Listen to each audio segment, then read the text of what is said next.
ঠিক এইভাবে বালুর চর।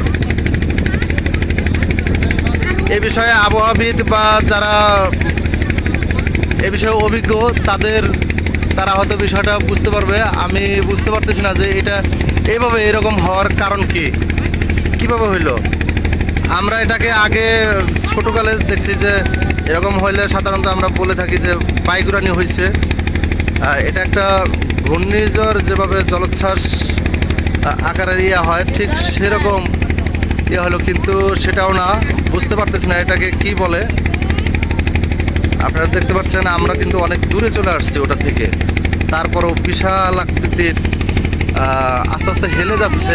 মানে বাতাস হয়তো উপরের দিকে নিয়ন্ত্রণ করতে পারতেছে না, হেলে যাচ্ছে, দক্ষিণ দিকে হেলে যাচ্ছে। এদিকে সূর্য দেখা যাচ্ছে।